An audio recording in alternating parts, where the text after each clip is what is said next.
योग साधना और कर्म साधना में क्या अंतर है? कर्म साधना जो है कि कोई भी काम को एक ही रूप में जब आदमी करते रहता है तो ऊर्जा कुछ न कुछ घटित होते रहता है।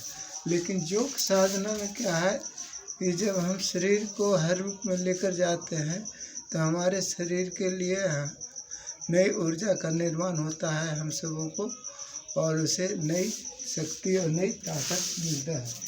इसलिए कर्म साधना पहला प्राथमिकता तो होता ही है, लेकिन कर्म साधना से पहले योग साधना को अगर इंसान अपने जीवन में अपनाता है तो वह स्वस्थ और धनवान और गुणवान हमेशा रहता है, क्योंकि हर आदमी का स्वास्थ्य ही मूलधन है। स्वास्थ्य अगर जिसका सही है उसका सब कुछ सही है।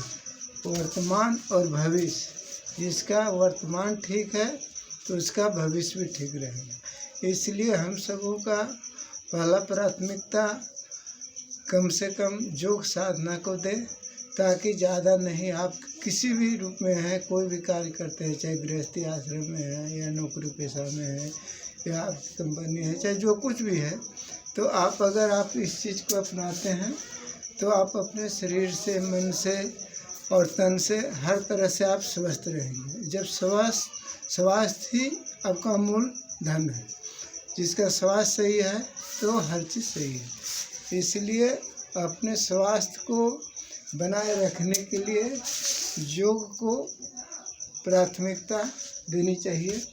और योग एक ऐसा साधन है कि पूरे शरीर को फिट करता है, और योग करने का प्रक्रिया हर तरीक़ा से अलग अलग है। अपने अपने तरीक़ा से हर कोई अपना दिखाता है या करता है। जो गृहस्थी आश्रम वाले हैं कहते हैं हम बहुत मेहनत करते हैं, लेकिन मेहनत तो आप कर रहे हैं, लेकिन मेहनत को आप कोई भी काम को करते हैं तो एक ही रूप में करते रहते हैं, इसलिए आपके शरीर की ऊर्जा कहीं ना कहीं घटित होते रहता है और वह आगे चल के परेशानी बढ़ जाता है। जब बढ़ जाता है तो आपका हाथ पैर शरीर में भारीपन, जकड़पन, दर्द, आलसपन, बीपी हाई होना, लो होना, इन सारी चीज़ों को शिकार होने लगता है। इसलिए अपने जीवन में अगर आप उतारते हैं योग प्रक्रिया को तो आपका स्वास्थ्य बहुत ही लाभदायक सिद्ध होगा। इसलिए ज़रूर अपनाएं और अपनाकर अपना जीवन को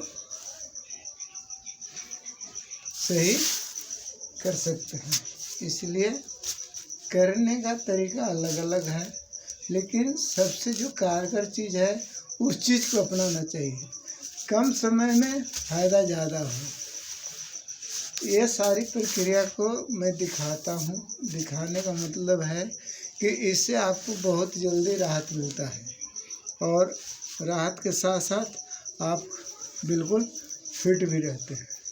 इसलिए इन सारी प्रक्रिया को आप करें और कर अपने शरीर को आप फिट कर सकते हैं।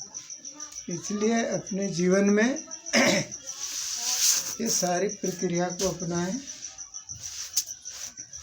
और ये कोई ज़्यादा कठिन नहीं है और बहुत आसान तरीका है। पैरों का दर्द और इन सारी चीज़ों से छुटकारा आपको मिल जाएगा। और योग एक ऐसी साधन है जो अपने आप में एक ऐसा क्षमता रखता है कि आप बिल्कुल ठीक रहेंगे।